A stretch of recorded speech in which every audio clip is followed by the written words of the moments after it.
శ్రీమాత్రే నమ. జయ గురు దత్తాత్రేయ నమ. ఈ వీడియోలో మనం 2025 సంవత్సరం మే నెల 18వ తారీఖున రాశులలో మార్పు చెందుతున్న రాహువు మరియు కేతు గ్రహాలు. అంటే ప్రస్తుతం రాహు మీనరాశి నుంచి కుంభరాశిలోకి, కేతువు కన్యారాశి నుంచి సింహరాశిలోకి మారడం జరుగుతుంది. ఇప్పుడు మనం వివిధ రాశుల వారి మీద రాబోయే 18 నెలల్లో కేతుగ్రహం ఎటువంటి ప్రభావాన్ని చూపడం జరుగుతూ ఉంది అన్న విషయాన్ని మనం ఈ వీడియోలో పరిశీలిద్దాం. ఈ వీడియోలో మనం మే 18వ తారీఖున మారబోతున్న కేతుగ్రహ ప్రభావం సింహరాశి వారికి ఏ విధంగా ఉండబోతుంది అని పరిశీలించినప్పుడు, సింహరాశి వారికి కేతువు రాశిలోకే ప్రవేశించడం జరుగుతూ ఉంది. అంటే ఒక విధంగా ఈ రాశి వారికి వారి యొక్క విజ్ఞానాన్ని, తెలివితేటల్ని పెంచుకునే ప్రయత్నం జరుగుతూ ఉంటుంది. గతంలో ఎప్పుడో జరిగిపోయినటువంటి సంఘటనలు కానీ, మీరు అభ్యసించిన శాస్త్ర సంబంధించిన విషయాలు ఇప్పుడు అవసరంకి రావడం వల్ల మీరు మళ్ళా ఆ విజ్ఞానాన్ని తిరిగి తెలుసుకునే ప్రయత్నంలో ఏదైనా మీ దగ్గర ఉన్నటువంటి పాత పుస్తకాలు కానీ, గ్రంథాలు కానీ బయటికి తీసి వాటిని మళ్ళీ ఇంకొకసారి చదివే ప్రయత్నం జరుగుతూ ఉంటుంది. ఏదైనా రాశిలోకి కేతువు ప్రవేశించినప్పుడు జాతకుల్లో ఒక విధమైనటువంటి వైరాగ్యం, నిరాశ, నిస్పృహ ఏర్పడుతూ ఉంటుంది. చాలా నిస్వార్థంగా ఆలోచించడం జరుగుతూ ఉంటుంది. ఎటువంటి అన్యాయం, ఇబ్బందులు లేకుండా నిజాయితీగానే ధనం సంపాదించాలి, అందరినీ కూడా సమానంగానే చూడాలి అన్నటువంటి ఆలోచన కలుగుతూ ఉంటుంది. వారి యొక్క వేషధారణలోనూ నడవడికలోనూ మార్పు వస్తుంది. ధర్మం కోసం, న్యాయం కోసం పోరాడాలనే పట్టుదల ఎక్కువగా పెరుగుతూ ఉంటుంది. ఇది అటు రాజకీయ రంగంలో ఉన్నవాళ్ళకి కూడా, అలాగే న్యాయశాస్త్రం, వైద్య వృత్తి, ఇండిపెండెంట్గా ఏ వృత్తిలో ఉన్నా ఇటువంటి ఎండోమెంట్ సంబంధించిన కానీ, వేదాలకు సంబంధించిన వాటిలో చాలా నిగూఢంగా కృషి చేసి ఎవరికి తెలియనటువంటి విషయాలు తెలుసుకునే ప్రయత్నం జరుగుతూ ఉంటుంది. వృత్తిపరంగా ఒక విధమైనటువంటి గుర్తింపు, గౌరవం రావడం జరుగుతూ ఉంటుంది. అంటే కేతువు ఒక జెండా సింబల్ అన్నమాట. అంటే పూర్వం ఈ విజయానికి గుర్తుగా ఈ జెండా సింబల్ వాడుతుండేవారు. అంటే ప్రస్తుతం ఏదంటే ఫోటోకాల్ లాగా, అంటే ఏదైనా వాళ్ళు వాడుతున్నటువంటి వాహనానికి పైన ఒక రెడ్ లైట్ ఏదో ఉంటుంటుంది ఫోటోకాల్ లాగా. ఈ విధంగా ఒక అధికార హోదా, ప్రత్యేకమైనటువంటి గుర్తింపు రావడం జరుగుతూ ఉంటుంది. అలాగే మీరు చాలా సాంప్రదాయాలుగా ఉండడం జరుగుతూ ఉంటుంది. మీ ఇంట్లో మీ పూర్వీకులు వాడినటువంటి పురాతన వస్తువులు కానీ, వాడినటువంటి మంచాలు, కుర్చీలు అటువంటివి ఏమైనా ఉంటే వాటిని చాలా జాగ్రత్త పరిచి వాటిని మీరు తిరిగి ఉపయోగించే ప్రయత్నం చేస్తారు. అలాగే గతంలో మీరు మీ పెద్దవారు నిర్మించినటువంటి దేవాలయాలు కానీ, ఏదైనా ధార్మిక సంస్థలు, విద్యాలయాలు, దేవాలయాలు ఉంటే వాటి మీద శ్రద్ధ పెట్టించి ఆగిపోయినటువంటి మీ కుటుంబ సాంప్రదాయాన్ని తిరిగి ప్రారంభించడం జరుగుతూ ఉంటుంది. అంటే ఏదైనా స్కూల్ ఉంటే దాన్ని చక్కగా పేద విద్యార్థులను చదివించడం, ఒక దేవాలయం ఉంటే దాన్ని పునరుద్ధరణ చేసి చక్కగా ఆ దేవాలయాన్ని శుభ్రంగా రిపేర్లు చేసి మంచి ప్రతినిత్యం పూజాది కార్యక్రమాలు జరిగేలాగా ఏదో ఒక చర్య తీసుకోవడం జరుగుతూ ఉంటుంది. అలాగే ఈ సందర్భంలో మీరు చాలా నిజాయితీగా ధర్మబద్ధంగా వ్యవహరించడం జరుగుతూ ఉంటుంది. మీరు ఒక అధికారిగా ఉన్నప్పుడు ఎవరైనా తప్పు చేసినా నిర్మోహమాటంగా అదే విధంగా శిక్షిస్తారు. ఒకరికి ఏదైనా మీకు ఒక 10 మందికి ఉద్యోగాలు ఇవ్వాలని మీ చేతికి పవర్ ఉంటే అది కంపల్సరీగా నిజాయితీగా, సొంత బంధువు లేడు, తమ్ముడు లేడు, ఎవడు లేడు, కేవలం నిజాయితీగా ఎవరికైతే అర్హత ఉంటుందో, ఎవరికైతే మంచి మార్కులు వస్తాయో వాళ్ళకి మీరు జాబ్ ఇవ్వడం కానీ అవి జరుగుతూ ఉంటుంది. మీరు విద్యార్థులైతే విద్యలో గతంలో ఎప్పుడూ లేనంత విధంగా మీ యొక్క విద్య గ్రాస్పింగ్ పవర్ పెరగడం వల్ల, సంగ్రహణ శక్తి పెరగడం వల్ల మంచి మార్కులు రావడం జరుగుతుంటుంది. మీ యొక్క అభివృద్ధిని చూసి మీరే ఆశ్చర్యపోయే విధంగా ఉంటుంది. మీ యొక్క విజయం మీ యొక్క తల్లిదండ్రులకి గర్వకారణంగా ఉండే అవకాశం ఉంటుంది. అయితే ముఖ్యంగా కొన్ని విషయాల్లో వాయిదా వేస్తుంటారు. ముఖ్యంగా వివాహం, అంటే వివాహ సమయం వచ్చిందనుకోండి, ఏదో 26, 28, 30 వచ్చినా కూడా ఈ సమయంలో మీరు ఇంకా ఏదో సాధించాలి అనే పట్టుదలతో వివాహాన్ని వాయిదా వేయడం జరుగుతూ ఉంటుంది. అంటే సుమారుగా ఇక్కడ నుంచి రాబోయే సంవత్సరాల వరకు వివాహ విషయంలో సరైనటువంటి నిర్ణయం తీసుకోలేరు. ఇంకా మీరు సాధించవలసినటువంటి విషయం ఉండడం వలన అది సాధించిన తర్వాతే తీసుకుందాం, లేదంటే మనం అనుకున్న బాధ్యత పూర్తయిన తర్వాతే తీసుకుందామనే ఉద్దేశంతో వివాహాన్ని వాయిదా వేస్తుంటారు. అయితే కొంతమంది ఇదే సమయంలో మరి రాశిలో రాహు ఉన్నప్పుడు రాశిలో కేతు ఉంటే సప్తంలో రాహు ఉంటాడు కాబట్టి కొంత ఆదర్శ వివాహం లాంటిది కానీ, ఇంటర్ క్యాస్టో ఆదర్శ వివాహం, విడో మ్యారేజో ఇటువంటివి చేసుకోవడానికి మళ్ళీ అవకాశం ఉంటుంది.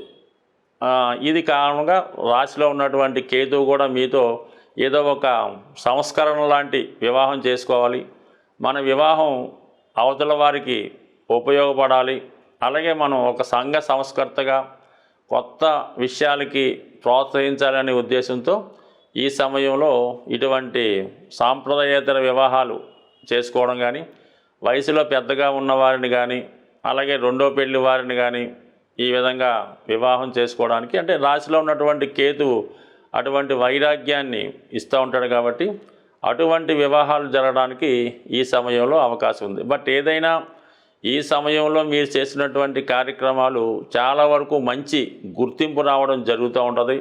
10 మంది మీ గురించి గొప్పగా చెప్పుకోవడం జరుగుతూ ఉంటుంది. అయితే కొన్ని సందర్భాల్లో మీరు చేసే పనులకి మీ తల్లిదండ్రులకు కానీ, మీ కుటుంబ సభ్యులకు కానీ పెద్దగా ఇష్టం లేకపోవచ్చు. అంటే బయట చాలా గౌరవప్రదంగా ఉంటుంది, అంతర్గతంగా సొంత వాళ్ళు మాత్రం మిమ్మల్ని ఒక చిన్న చూపుగా చూసే అవకాశం ఉంటుంది. బట్ కానీ మీ యొక్క సామర్థ్యం వల్ల ఏదే కారణాల వల్ల మొఖం మీద అయితే చెప్పలేరు, కానీ అంతర్గతంగా ఖచ్చితంగా కుటుంబ సభ్యుల యొక్క విమర్శలకి ఎదుర్కోవాల్సి ఉంటుంది. బట్ ఏదైనా మీరు చేసిన పనిలో నిజాయితీ కరెక్టెస్ ఉంటుంది కాబట్టి తర్వాత అయినా వాళ్ళు గుర్తిస్తారు. అంటే ప్రస్తుతం మీ మనసుకి ఏది కరెక్ట్ అనిపిస్తే ఆ విధంగా వెళ్ళడమే మంచి జరుగుతుంది. సాధారణంగా రాహు కేతువులు ఒక 180 డిగ్రీస్ యాంగిల్లో ఉంటూ రెండు ఒకేసారి రాశులు మారడం జరుగుతూ ఉంటుంది. అంటే ఇప్పుడు రాహు కేతువు 2 గ్రహాలు ఒకసారి మారినప్పటికి కూడా రాహు ఏ భావంలో ఉంటాడో ఆ భావం యొక్క ఫలితాల్ని ఎక్స్పాండ్ చేయడం జరుగుతూ ఉంటుంది. అయితే కేతువు ఏ భావంలో ఉంటే ఆ భావ ఫలితాలని తగ్గించడం జరుగుతూ ఉంటుంది. అంటే కేతువు జ్ఞానకారకుడు, వైరాగ్యకారకుడు, అలాగే బ్రహ్మచర్యానికి కారకుడు, ఏదైనా త్యాగానికి సిద్ధంగా ఉండే గ్రహం కేతు గ్రహం కాబట్టి సాధారణంగా కేతువు హృదయంతో ఆలోచించడం జరుగుతూ ఉంటుంది. అంటే రాహు హెడ్, అందుకని రాహుకి ప్రపంచంలో అన్నీ తనకే కావాలని, సంపదంతా తన సొంతమే కావాలని, తను మాత్రమే బాగుండాలని రాహు ఆలోచన ఉంటుంది.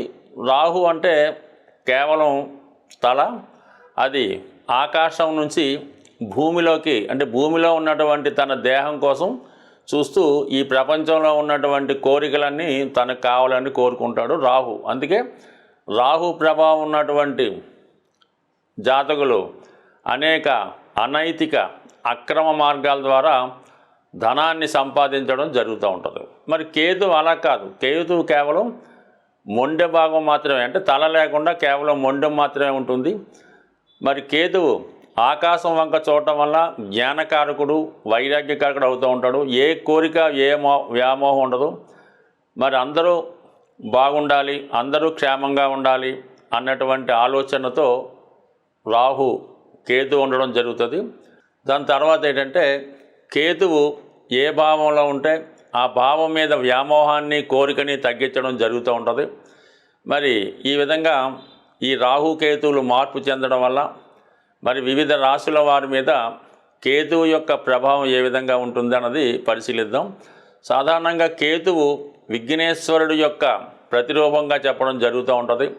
అందువలన ఈ కేతువు ఏ రాశిలో ఉంటే ఆ రాశికి సంబంధించిన ఫలితాలు మనకు కావాలంటే ఎక్కువగా విఘ్నేశ్వరుడిని ఆరాధించడం వల్ల, అలాగే కొత్త విషయాలు తెలుసుకోవాలన్నా, మనలో ఉన్నటువంటి జ్ఞానాన్ని పెంచుకోవాలన్నా, విజ్ఞాన సంపద పెరగాలన్నా కేతువు యొక్క ఆశీస్సులు తప్పగా ఉండవలసిందే.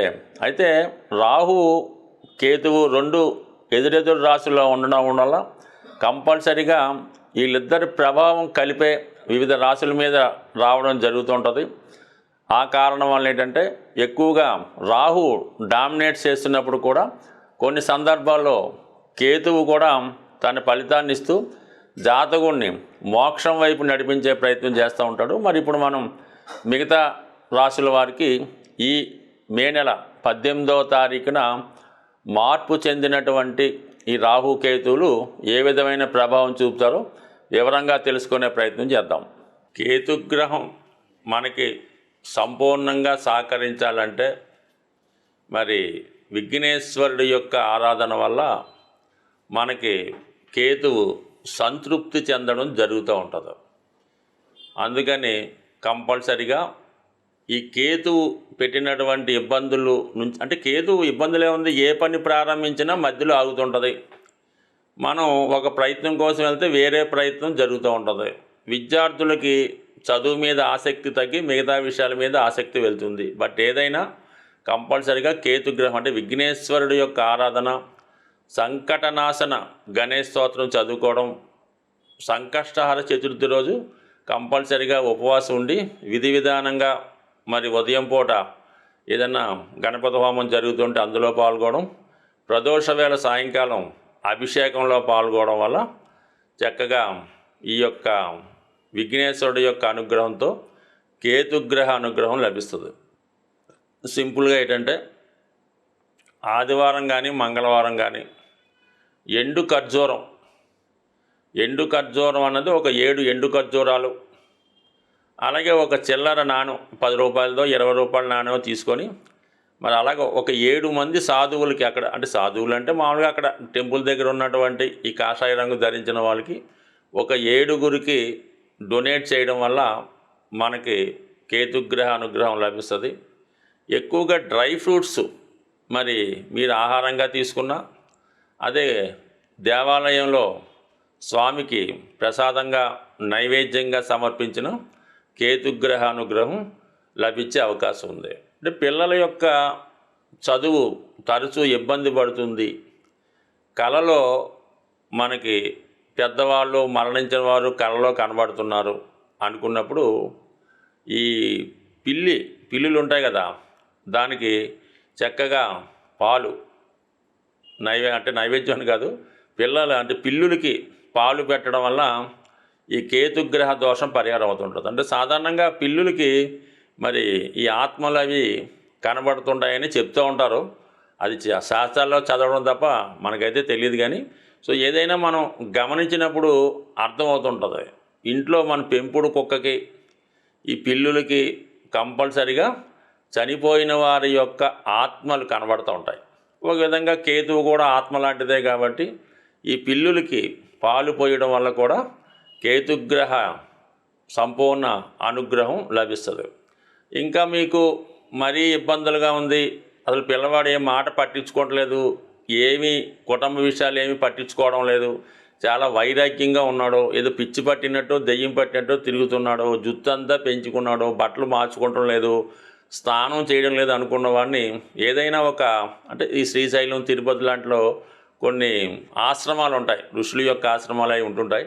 అందులో చేర్పించి కొన్నాళ్ళ పాటు అక్కడ సేవ చేసుకునే విధంగా పెట్టడం కానీ, లేదనుకుంటే కొంతగా బాగుంటే మీ దగ్గరలో ఉన్నటువంటి దేవాలయం పొద్దున్నే ఎర్లీ మార్నింగ్ 4 గంటలు లేచి పరిశుభ్రంగా దాన్ని శుభ్రం చేసి వచ్చిన భక్తులకి సేవ చేయడం ద్వారా కూడా కేతుగ్రహ అనుగ్రహం సంపూర్ణంగా లభిస్తుంది. అలాగే మరి ది బెస్ట్ రెమెడీ అంటే బ్రహ్మముహూర్తంలో లేచి విష్ణు సహస్రం అంటే బ్రహ్మముహూర్తంలో లేచి శుభ్రంగా కాలకృత్యాలు తీర్చుకున్న తర్వాత విష్ణు సహస్రనామాన్ని పారాయణ చేయడం వల్ల సమస్త దోషాలు తొలగే అవకాశం ఉంటుంది. అలాగే శివునికి రుద్రాభిషేకం చేసుకోవడం ద్వారా, అంటే ఏ దైవ కార్యక్రమం చేసుకున్నా కేతువు సంతృప్తి చెందుతూ ఉంటాడు. అంటే కేతువు సంతృప్తి చెందితేనే మీకు మిగతా గ్రహాల యొక్క అనుకూలత అది లభించే అవకాశం ఉంది. కాబట్టి ఏదైనా ఒక పని చేసినప్పుడు నమ్మకంతో నిజాయితీగా శాస్త్రంలో ఏ విధంగా ఉంటుందో ఆ విధంగానే చేస్తేనే ఫలితం వస్తుంది. దాని తర్వాత ఏంటంటే శాస్త్రాల్లో కూడా శక్తి కొలది అన్నారు. అంటే డబ్బులు లేనివాడు ఏదో ఒక 1/2 లీటర్ ఆవు పాలతో శివుడికి అభిషేకం చేయొచ్చు, కానీ బాగా కోటీశ్వరుడు కూడా అది వర్తించదు. అతని స్థాయికి తగ్గట్టుగా అతను అభిషేకం చేయించుకుంటేనే అతనికి ఆ ఫలితం వస్తుంది తప్ప అందరికీ ఒకే నియమైతే ఉండదు. కానీ పెద్దలు ఎన్ని చెప్పినా మన శక్తి కొలది ఆ పరిహారం చేసినప్పుడు, దేవుని పూజ చేసినప్పుడు ఆ ఫలితం మనకి దక్కుతుంది. కాబట్టి మరి సాధ్యమైనంత వరకు మీకు ఎంతవరకు సాధ్యమవుతుందో అంతవరకు చేయడం వల్ల మనకి ఈ గ్రహశాంతి జరిగి అనుకున్న ఫలితం రావడం జరుగుతూ ఉంటుంది. స్వస్తి.